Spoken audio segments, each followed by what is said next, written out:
Gilles Perret, bonjour. Bonjour. Alors votre film La Sociale est au cinéma depuis le mercredi 9 novembre. Alors dans ce film qui suit plusieurs autres un peu sur le même thème que vous avez fait, on pense notamment aux Jours Heureux, à Walter Retour en Résistance et même à votre saga sur les ouvriers. Celui-là, c'est un peu l'épopée de la sécurité sociale. Pourquoi avoir voulu le faire maintenant ? Tout simplement parce que ça fait quand même 70 ans qu'elle a été créée. On ne peut pas dire qu'on connaisse bien son histoire. Et je m'en suis rendu compte justement par rapport au film Les Jours Heureux, qui avait quand même beaucoup circulé en France. Et j'ai rencontré plein de gens dans les cinémas à réessai qui sont censés se questionner sur cette histoire sociale. Et je me suis rendu compte que l'immense majorité des spectateurs ne connaissaient pas l'origine de la Sécu, ce qu'elle est devenue, comment elle fonctionne et ce que c'est encore aujourd'hui.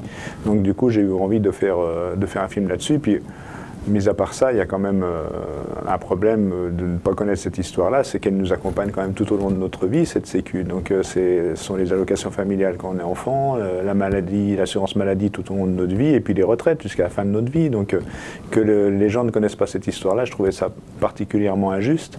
Et puis c'était aussi l'occasion de faire connaître et mieux reconnaître un beau personnage qui s'appelle Ambroise Croizat, qui était le ministre communiste fondateur de la Sécurité sociale en 1945. Effectivement, il y a plusieurs enjeux dans ce film. Tout d'abord, peut-être aussi montrer à travers un personnage comme vous seul savez les trouver. Cette fois, c'est un vieux monsieur qui d'ailleurs est mort depuis, mais qui est un ancien militant CGT qui a été maître d'œuvre de la sécurité sociale. Donc l'enjeu, c'est de nous montrer que c'est un droit qui a été conquis et pas un droit qui a été donné, et un droit qui a été appliqué grâce à la mobilisation vraiment du peuple. On était décidés, on n'était quand même pas les derniers venus, on a quand même, on comprenait l'affaire, on était des travailleurs. Donc la sécurité sociale, c'était pour nous. Alors on savait ce qu'on voulait, pour notre bien-être. Ça, on le savait, ça. On a l'impression un peu dans notre société que finalement la sécurité sociale elle a toujours existé, puis que c'est arrivé assez naturellement finalement par la bonté de l'ensemble de la classe politique qui se sont dit bon quand même faut assurer un minimum de protection sociale pour tout le monde. Mais en fait non, ça s'est pas passé comme ça s'est passé dans le rapport de force et ça a dû être imposé car beaucoup de gens étaient contre la médecine libérale, les mutuelles qui voyaient perdre leurs prérogatives, le patronat évidemment, l'Église, enfin tout le monde était contre cette sécurité sociale, mis à part un fort mouvement populaire et une figure tutélaire qui était Ambroise Croizat, mais qui était portée par ce fort mouvement populaire, et la CGT, qui à l'époque comptait quand même 5 millions d'adhérents, et un parti communiste qui était à pas loin de 30% dans les élections. Donc c'est ce rapport de force qui a fait qu'on a pu imposer cette sécurité sociale à l'époque, et ça ne s'est pas fait dans la joie et la bonne humeur. Et ça, il faut le rappeler, que justement, Ambroise Croizat parlait de conquis social et pas d'acquis social, parce que quand on dit conquis, ça veut dire que ça ne sera pas forcément là ad vitam aeternam. Ambroise Croizat était donc un ministre du général de Gaulle, au général à qui on attribue la paternité, sans doute à tort d'ailleurs, de la sécurité sociale. Beaucoup de gens pensent que c'est de Gaulle qui a instauré la sécurité sociale. Oui, l'histoire est souvent faite par les puissants et par les notables, et rarement par le peuple, et rarement racontée par le peuple. Donc effectivement, on a laissé sous-entendre que c'était le général de Gaulle qui avait créé la sécurité sociale. Alors certes, il a laissé passer les amendements et il a fait en sorte que ça puisse se mettre en œuvre, mais c'est pas lui qui l'a mise en œuvre et c'était pas dans son ADN, on va dire. C'est juste que le rapport de force a fait qu'il a été obligé de le laisser passer. De toute façon, le général de Gaulle quitte le gouvernement en janvier 1946 et les premiers projets de loi, amendements déposés par Ambroise Croizat et votés, c'est mai 1946. Donc il n'est plus au gouvernement, donc c'est pas son histoire. Et c'est surtout ce qu'il faut dire, c'est que c'est cette question de démocratie sociale, c'est-à-dire de confier une part aussi importante du PIB et de confier la gestion de la sécurité sociale aux salariés eux-mêmes. Ils représentaient 3/4 des sièges au conseil d'administration. Ça ne provient pas du tout du général de Gaulle, qui ne l'a jamais vraiment accepté. Je ne veux pas lui enlever ses mérites sur d'autres points. Sur la question de la sécurité sociale, ce n'est pas lui qu'on a vraiment la paternité. Mais on a beaucoup raconté l'histoire de la sécurité sociale, et quand on dit qui est le fondateur, on dit Pierre Laroque, qui était le directeur de la sécurité sociale, qui était un haut fonctionnaire, qui était quelqu'un de très bien et qui avait vraiment la protection sociale chevillée au corps depuis longtemps. Mais ce haut fonctionnaire, Pierre Laroque, sans son ministre de tutelle, Ambroise Croizat qui avait cette force derrière lui, il n'aurait jamais rien pu faire, quoi. Donc il ne faut pas l'oublier, mais effectivement, on a tendance à l'oublier. Y compris d'ailleurs dans les écoles d'administration de la sécurité sociale, enfin dans l'école d'administration de la sécurité sociale, qui est une grande école de la République, où on a complètement occulté la figure d'Ambroise Croizat, et on a occulté aussi, ce qui est presque plus grave, tout l'aspect politique de la sécurité sociale. Ah oui, oui, c'est beaucoup plus, mis à part effectivement ces protagonistes, le fait qu'on ait nié la dimension politique de la sécurité sociale pour en faire une machine administrative et technocratique, ça c'est beaucoup plus grave. Parce que du coup, aujourd'hui, quand on parle de la sécurité sociale, on ne parle que de trous, de chiffres, de comptabilité, de gestion, et on oublie la dimension humaniste et politique qui était à l'origine de la Sécu. Et justement, c'est justement cette origine politique qui a fait qu'ils ont évité de se poser les questions administratives et financières à la création, parce que la seule question qu'ils ne sont pas posées au moment où ils l'ont mise en place, c'est combien ça coûte. Ils ont dit on va déjà donner accès à la santé pour tous et des retraites décentes, et puis après des allocations familiales, et puis après on va voir comment on finance, quoi. Aujourd'hui, évidemment, on raisonnerait dans le sens inverse, on dirait il n'y a plus de sous nulle part et on fait rien. Et là, en fait, là, quand on veut, on peut, puisque la France était ruinée à l'époque. Donc du coup, c'était pas forcément évident d'envisager quelque chose d'aussi ambitieux, et ils l'ont fait. Et c'est quand même ce qui a relevé la France aussi, mais physiquement, et ça on l'apprend aussi pour ceux qui l'ont oublié dans votre film, c'est-à-dire que c'est une augmentation vraiment de l'espérance de vie, une diminution vraiment aussi spectaculaire en quelques années de la mortalité infantile. Il y a vraiment, mais là pour le coup, on ne peut que parler de progrès. Ah bah oui, oui, oui, parce qu'en plus, non seulement c'est un progrès, mais c'est un progrès humain. Enfin, on n'est pas dans des questions de croissance, de taux de croissance, de taux de déficit, de choses comme ça. Là, on est dans la vie, quoi, avec la sécurité sociale. Et effectivement, dès sa création, en l'espace de 9 ans, la mortalité infantile a été divisée par 3, et l'espérance de vie a augmenté de 15 ans sur une très courte période, sur 40 ans après la création de la Sécu. Donc c'est colossal, ça a transformé la vie des Français, et c'est d'autant plus injuste que les Français ne reconnaissent pas ça, ou ne connaissent pas, ou ont l'impression que ça a toujours existé.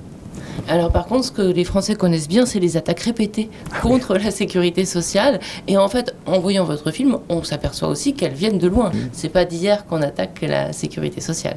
Ah bah évidemment que la sécurité sociale, dès sa création, les gens qui n'avaient aucun intérêt à ce qu'elle se mette en place ont commencé à l'attaquer. Il ne faudrait pas croire que c'est récent. Le patronat qui avait bien compris quand même qu'il y avait une grosse part du PIB qui échappait complètement à la loi du marché. Et donc ça, c'était quand même insupportable. Ils sont toujours à l'attaque en ce moment, d'autant plus avec des gens comme Denis Kessler ou des gens qui sont issus du milieu de la banque ou de l'assurance, parce que c'est leur cœur de métier, et puis y compris par les mutuelles, ou en tout cas les complémentaires santé, et puis les patrons qui se plaignent toujours de ces charges qui seraient comme si on jetait ça dans un trou sans fond, sans se rendre compte que c'est grâce à la sécurité sociale qu'on a une population qui est plutôt en forme, qui est en bonne santé, et qui donne aussi une main-d'œuvre qui, quand elle est en tranquillité sociale, est aussi plus productive dans les entreprises. Mais ça, on le présente jamais comme ça. Alors par contre, on le présente parfois de manière mais presque drôle. C'est l'aspect comique de votre film. C'est pas le cas d'habitude. Vous faites pas des films comiques, mais là, il y a quand même un aspect assez tellement caricatural que le personnage que vous montrez, qui nous assène qu'on est dans un pays communiste, on se demande où vous l'avez trouvé celui-là, parce qu'on a du mal à croire qu'il existe, mais apparemment il existe vraiment, et puis il est peut-être pas tout seul. Ils ont fabriqué un système qui a tué l'économie française. Le fond politique français, c'est réellement le communisme qui est partout. La France est un pays communiste. C'est le dernier pays communiste, ça, beaucoup de gens le disent, avec Cuba et la Corée du Nord. La France est un pays communiste à tel point que le Parti communiste n'existe plus. On n'a plus besoin de lui, tout le monde est communiste. Je ne sais pas s'il faut rire ou pleurer, mais enfin, en tout cas, ça fait partie de ces gens qui militent pour que la sécurité sociale soit mise en concurrence sur la branche santé. Et donc, ils s'appellent les désaffiliés, et lui, ce personnage-là, est un peu leur gourou, leur leader.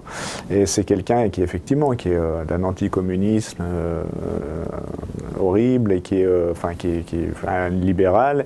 Mais par contre, ils représentent quand même du monde. C'est-à-dire que, en fait, leur idée, c'est de se dire, puisque tout a été mis en concurrence avec les directives européennes, etc., pourquoi la santé échapperait à cette règle-là? Donc il faut que la santé soit mise en concurrence. Et ils estiment qu'en fait, il faudrait considérer la Sécu comme une mutuelle comme les autres, donc elle doit être mise en concurrence. Et ces gens-là, en fait, ils ont quand même pas mal d'aura, plus que l'aspect un peu caricatural qui est dans le film, dans le sens où leur discours, c'est de dire on arrête de payer nos cotisations sociales, enfin eux ils parlent de charges, et comme ça, chaque salarié aura un salaire double. Et après, il prendra ses petites assurances, il va se débrouiller, mais à titre individuel, quoi. Donc on sait que ça crée énormément de disparités. C'est ce qui se passe aux États-Unis. On connaît l'état sanitaire du pays et la disparité d'accès aux soins, quoi. Donc ce sont des dangereux, parce que ce discours qui veut qu'on va avoir un salaire double, forcément ça fait bingo à chaque fois auprès de l'auditoire, quoi. Et si vous allez sur le net, vous allez très très vite tomber sur ce mouvement des désaffiliés, à qui la presse aussi leur offre de belles tribunes par moment. J'ai le souvenir d'un journal de France 2 du 1er mai au soir, où on leur a offert 2 minutes 30 au journal de 20h, quasiment sans contrepoint. Le 1er mai quand même, le jour de la fête du travail, il y a ces gens en disant que voilà, là c'était la modernité, de mettre en concurrence et puis d'aller prendre ses assurances à l'étranger, etc., etc. C'est étonnant quand même, c'est rappelé dans le film aussi, cette notion de modernité qui en fait s'apparente à un retour en arrière. Oui, moi en termes de modernité, je crois que c'est beaucoup plus moderne d'offrir la santé pour tous de façon égalitaire, d'offrir des retraites pour tout le monde, que les perspectives qu'on voit se mettre en place progressivement sur notre pays, avec beaucoup de difficultés d'accès aux soins et une pauvreté qui s'accroît et des riches qui captent, une minorité qui capte le maximum de richesse. Donc je trouve ça beaucoup plus moderne, la sécurité sociale. Et puis ce qu'il faut dire, c'est que le contre-projet de la mise en concurrence et de la protection sociale via des complémentaires santé, des choses comme ça, c'est une vieillerie qui date du 19e siècle. Et qui ne marche pas. Et qui ne marche pas, qui crée de la disparité, c'est moins égalitaire, ça coûte plus cher. Et donc cette vieillerie-là, on voudrait la faire passer pour de la modernité, c'est là où les libéraux sont forts. Je préfère les fonds de pension au régime avec des trous sans fond. Je préfère la capitalisation à la répartition. Fondamentalement, ce qu'il nous dit là, c'est ce qu'on entendait déjà à la fin du 19e siècle, mais effectivement, après, je dirais, 30 ans, 40 ans de progrès social continu, effectivement, il peut paraître moderne ou nouveau de revenir en arrière. Voilà. C'est-à-dire que ce qui est moderne, c'est de réactiver le vieux fonds libéral contre la solidarité et la sécurité sociale. Voilà, c'est ça qui paraît moderne. C'est ça le grand coup de force. C'est-à-dire que ceux qui défendent la sécurité sociale sont aujourd'hui accusés d'être des conservateurs, des archaïques, des gens crispés sur les acquis, etc. Et eux ont réussi à s'incarner, ce projet réactionnaire a réussi à s'incarner comme un projet de mouvement, de progrès. C'est ça, c'est-à-dire de déguiser le grand bond en arrière comme un grand bond en avant. Donc ça, c'est ça qui est assez fascinant. Mais alors, ce qui est étonnant aussi, et vous le faites remarquer à travers cette visite faite donc à l'école de la sécurité sociale par votre personnage, Geoffrey Fregonara, qui vient parler à ces jeunes, et vous le filmez à ce moment-là, et on se rend compte qu'il n'y a pas cette culture de fierté de la sécurité sociale. Comment est reçu votre film chez eux, par exemple? Alors, moi, je suis toujours un peu naïf, vous allez me dire peut-être, mais moi je croyais qu'en faisant un film sur la sécurité sociale, qui est plutôt à la gloire de l'institution, évidemment que l'institution allait soutenir ce film. Résultat des courses, c'est service minimum, c'est-à-dire à la limite, si le film pouvait ne pas exister, ça les arrangerait plutôt, quoi. Je parle au niveau de la direction nationale, des choses comme ça, c'est-à-dire qu'on a très peu de réponses, malgré des invitations, et malgré des engagements qui n'ont pas été tenus, ou en très petite partie, c'est-à-dire que j'ai eu des discussions avec des responsables de caisses, des choses comme ça, je leur dis mais c'est bizarre, vous vous laissez taper dessus à longueur d'année en disant la sécurité sociale ne marche pas, c'est un trou, ça fonctionne mal, ce sont des gens, des feignants qui y travaillent, ça vous pose pas de problème. Par contre, quand il y a un film à la gloire de l'institution, il n'y a personne pour le soutenir. Donc ça veut bien dire que la sécurité sociale, elle est défendue par les assurés sociaux qui ont bien compris que quand même il y a un capital sympathie auprès et que ça rend quand même pas mal de services, mais elle n'est pas défendue par l'État, et elle est surtout très attaquée par les libéraux. Donc s'il n'y a pas des assurés sociaux pour la défendre, je crois que ce serait déjà mort et enterré depuis un moment. Merci Gilles Perret. Merci à vous. Je parlerai plus de la Sécu. Vous m'entendrez plus, je reviendrai plus. Gilles, il a été malin. Il m'a pris. Il m'a dit, allez, viens avec moi, tu vas voir. Bon, je ne vous retiens pas plus, hein, je m'excuse. Ça y est, vous m'avez tout dit?